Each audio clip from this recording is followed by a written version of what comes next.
obviously Mississippi State had a great win at LSU. Just wonder what your thoughts were about having to play another ranked team. Now you got 8 on your schedule, and what you thought of Costello, the quarterback in particular. Costello was incredible.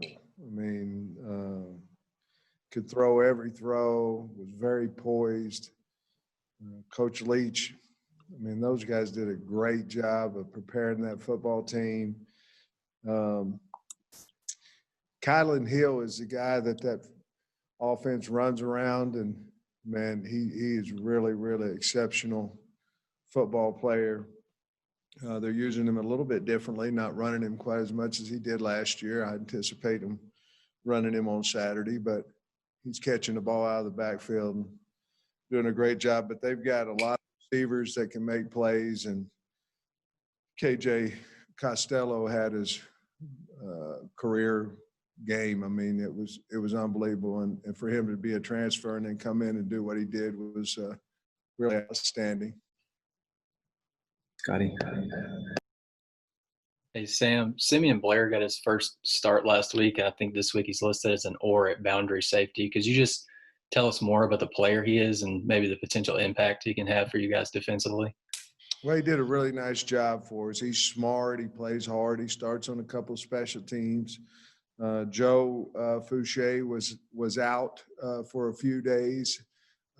Simeon stepped right in there, and obviously we got Joe back a couple days before Saturday. I think Joe's first practice might have been on Thursday of last week.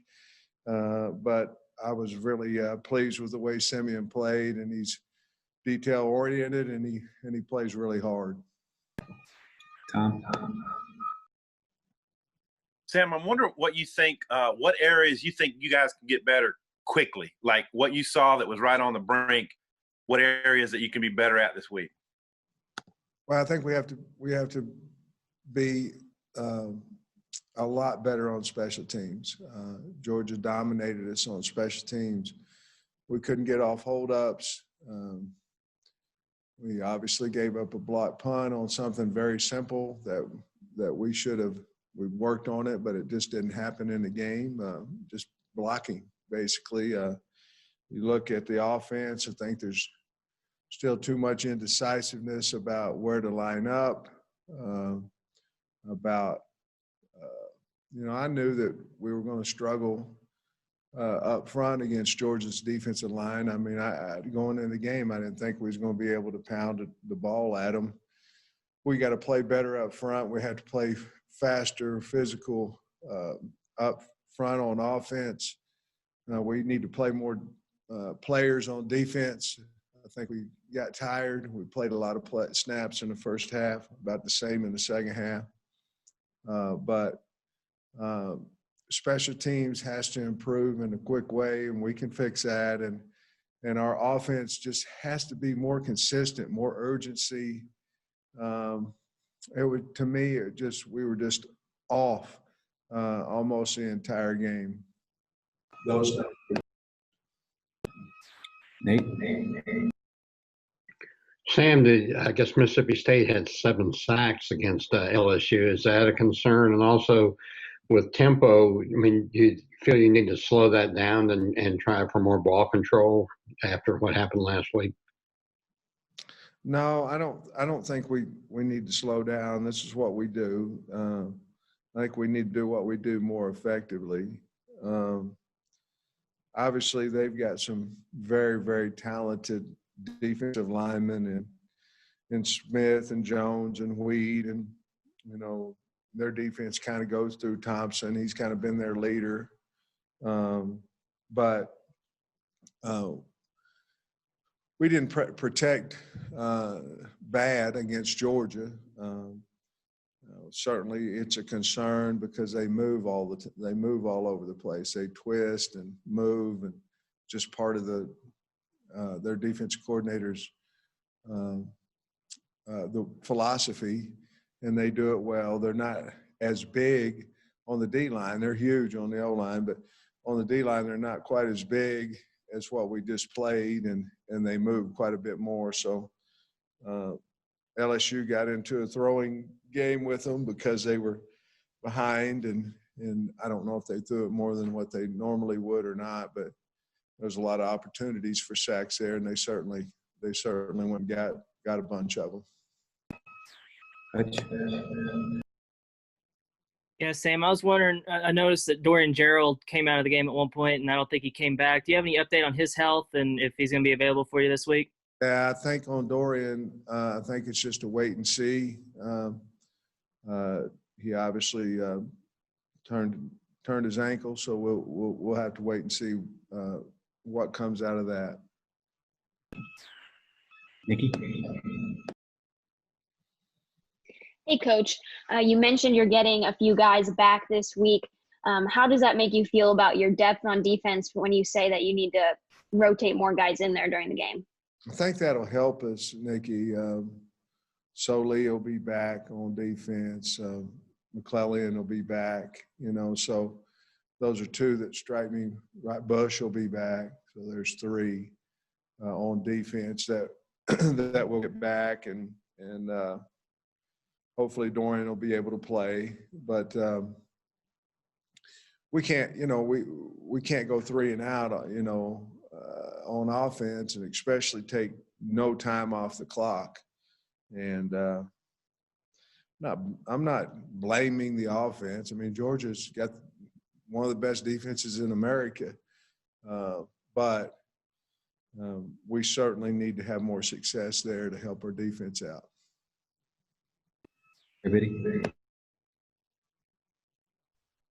Coach, I was just wondering if there was anything that you thought maybe was happening in the game, like maybe you thought something wasn't working or a player wasn't doing well, that when you went back on the film, maybe changed your mind. No, it's hard to see everything. Most of the time as a line coach, it was, you could see, you just watch those 5 guys, so you could see a lot of it. But I thought that wide out, we had to get separation. We have to get open, and they did a nice job of press covering on us. And Felipe was getting rid of the ball. I just we've got to get open. We have to get separation. So that was one of the things that stood out. And I thought our defense played extremely hard, and on tape they did. And it wasn't, we missed some tackles, more tackles in the second half. We had a guy right in the hole on their 6-yard run for a touchdown. We just missed a tackle. So I think we'll work on that this week. We're going to work on a lot of things this week that we need to improve on. But I like the attitude of the kids. I think they'll work hard to get there. John Neighbors. Yeah, Coach. Just the matchup against Mike Leach this weekend in Mississippi State. Have you had much experience with Mike Leach, and just what do you think of him as a coach, and what has made him so successful as a college coach, especially with his air raid type offense that he's been so good at for so long? Well, I think he's really smart. I mean, if you watch, he basically, I don't know what he does, but it seemed to me like he checks the pass game like most people check the run game. And he wants to find out whether you're in man, whether you're in zone, whether you're in 3, whether you're in 4, whether you're in 2, and then goes to attack and knows how to attack it. He's been doing this a long time. And, I met him first when he was at the University of Oklahoma. We'd just gotten fired, and they came in there and did a great job there. But he's an outstanding football coach, and I've met him, but I don't know him well, but I have a lot of respect for him. And he sure as heck had his team prepared, ready to play on Saturday. Jason.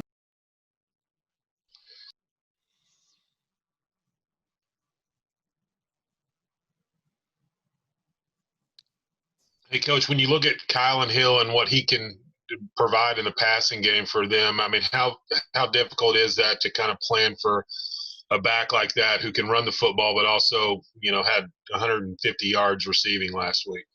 Well, very difficult because if you're in man coverage a lot of times, and most of the time your linebackers have a man-to-man, and that in itself can be a mismatch on him. And so, you know, you zone, and if you zone cover him, then you know you're going to give up the short passing game, and then you have to get him on the ground, and that's been very, very difficult for opponents. He can spin around, he can jump over the top of you, he can run by you, he can run through you. I just think the guy's really a great football player. I really do. I love the way he plays and the effort that he gives. Let me know if you've got more questions in the chat. Nate? Yeah, Sam, does anything against an offense like this from last week's game plan translate, or is it just like everything just starting from scratch? No, I think it does. I mean, we're gonna do what we do on defense. Certainly, like last week, we tried to double coverage. Number one for Georgia. Obviously, Pickens is a great player, so we were trying to double him. So we'll find out however we need to cover them and whatever we need to do to give us the most advantage. But we'll still run multiple schemes, multiple coverages, and things of that nature.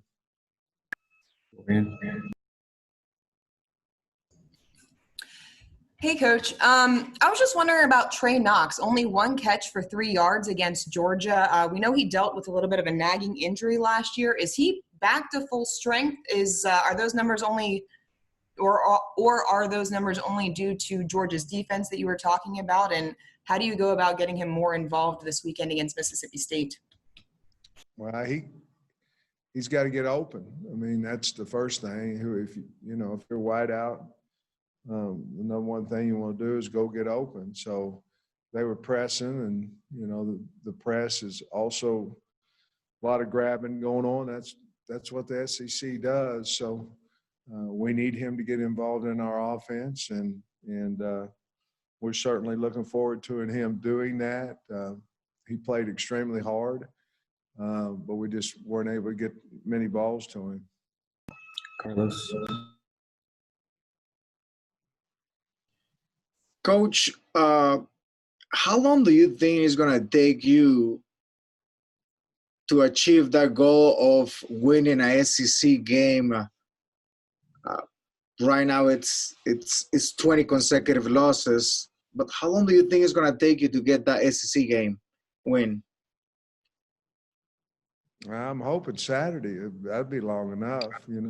I don't know.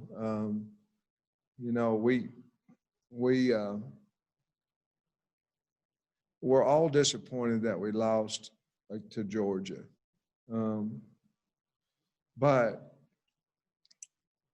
in my opinion, we're heading in the right direction. And so we just got to keep working. I mean, we're blue-collar school, blue-collar university, blue-collar state. We got to go to work, and that's what we did. And I think it showed there in the first half. But we got to figure out how to finish a game. And certainly whenever that win comes, I don't know. But I know we're certainly striving for it and working that direction. Troy? Hey, Coach, good to see you. I'm curious, week one against Georgia, you go up against a team that didn't really know what quarterback was going to be put in, and now you go up against a team where they have the air raid attack and they threw 60 passes against LSU. What kind of changes are you guys going to make in practice to go up against this air raid attack? Well, I think we're going to have more Skelly and basically in our coaching staff meeting today, I said, hey, let's forget about the sheet of paper, what it says on paper, what we're supposed to be doing during this time. I mean, this is a totally different football team than what we played last week. And so we're going to obviously spend more time on the passing game. But with Kylan Hill, I mean, they've got a really good offensive line, and I'm really impressed with this Cole Smith kid they have at center. I mean, he does a great job for them. And they can run the football. They're huge up front. They can run the football, and of course they have a great back there. So but you're going to have to stop the passing game. And so we're going to spend more time on that this week. Jordan? Hey, Coach. No, we're looking forward now, but now that you do have one game under your belt, if you could go back and play that Georgia game again, anything you would do differently, whether it's personnel, game preps, anything on your end, or as far as your guys or coaches go? Well, yeah, I'd have called a timeout whenever we ran out of time on a field goal. It ended up working out best for us because we missed the field goal and we punted and we ended up getting 17. We added 17 yards to the possession, but and the other thing is I probably wouldn't have iced him twice. You know, if I'd known he was going to miss a second one, I sure wouldn't have called timeout. But other than that, we had 10 guys on the field twice on special teams, and we can't do that. And, you know, some of those things go with first game. Some of them, honestly, go with COVID. I mean, nobody understands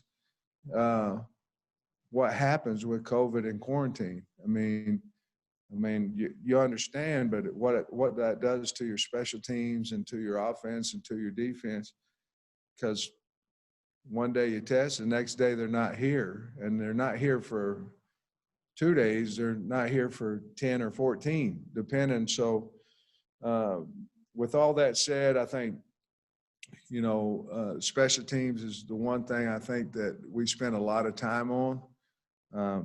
But Georgia's so big and so physical on that, they dominate. We couldn't get off. We couldn't get off of them on the punt team, and we couldn't get off of them on the kickoff return, their kickoff return, and it hurt us. I mean, I was going to go for it on fourth down there when we were 7-5. I felt like it'd be our chance to get up 2 scores. We took a sack, and then we kick a line drive, and they return it back to the 40-some yard line. We just field position was a big deal. So special teams got to be better. Scott knows that. I know that. The kids know that. It'll be better Saturday. Sam, you mentioned, I guess, Leach being on Stoops' staff at OU. Do you remember when that transition was going on? Did Stoops pick your brain about the offensive line? What was that like? What's he been like in these Zoom meetings? He's known for being kind of eccentric, I guess you'd say. Coach Stoop was very kind to me. He called me in and told me he had an offensive line coach. It was Coach Mangino, who he had hired at K-State. I knew Coach Stoops in recruiting. I knew him when I was a head coach at Hutchinson Junior College. And then a year or two later, Coach Leach, I ran into him and asked him where he's living and this, that, and the other in Norman, how he liked it and all that kind of stuff. But they all, you know, the K-State group with Coach Stoops and all those guys, there's a lot of really good coaches came out of that tree right there. Tom? I'm wondering what you see schematically that's so successful, what they do, the crossing routes and stuff that they do. And then also their receiving personnel. You've kind of talked about other groups, but what you make of that receiving bunch? Well, receiving-wise, Mitchell is probably the guy. Williams, Peyton, Heath, those are the guys. Mitchell probably the one that sticks out right now the most to me. He had 7 catches for 183 yards. But the bottom line is if they catch you in man coverage, they're going to run pick routes. They're going to try to, at least last week, they tried to get the outside receiver, pick the inside receiver, get the outside receiver across the middle of the field.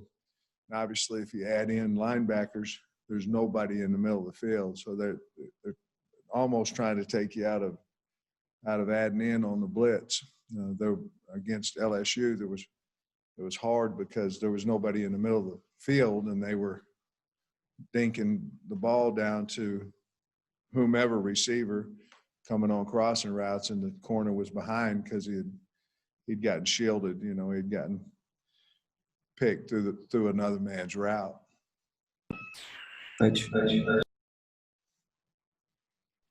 Yeah, Sam, you already touched on your punt coverage unit, but what was your assessment of your punters, Loy and Carrollton, and do you plan on using two moving forward?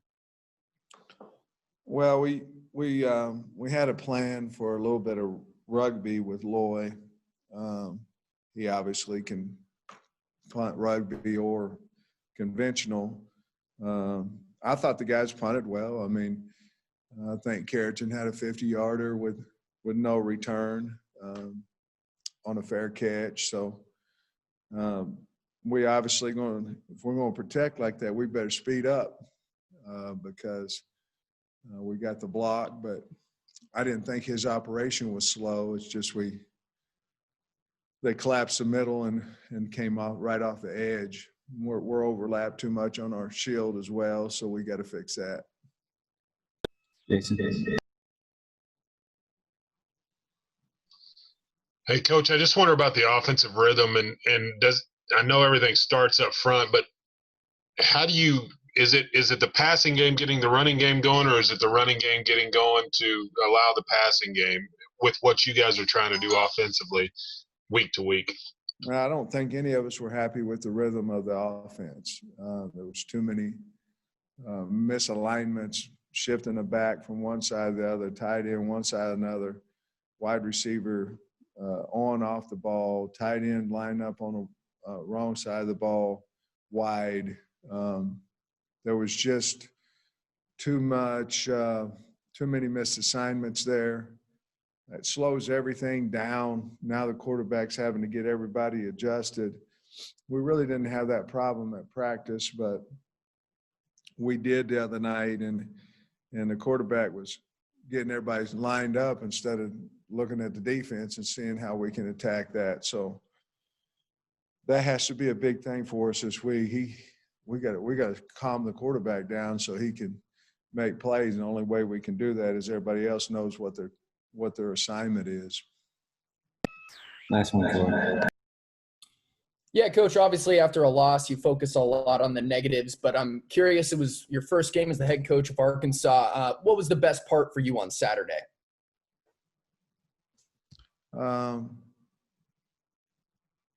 Being the head coach at Arkansas. I mean, it was, I don't know, I got to see the kids that I had recruited and been around at Georgia. And the coaching staff over there. That was a lot of fun. That was great to see them. Obviously, the feeling that we had going in at half ahead. I mean, that was a great feeling, and I felt like we'd made some good adjustments. And I decided to take the win in the third quarter because I felt like we could possibly knock them out, stop them, get the ball back. And it all worked exactly like we thought, except we didn't score 7 on that possession. But I don't know. It was, Arkansas has been good to me, and we got to win some games, so they'll continue to be good to me. But it was an honor to be the head coach at Arkansas. I felt it.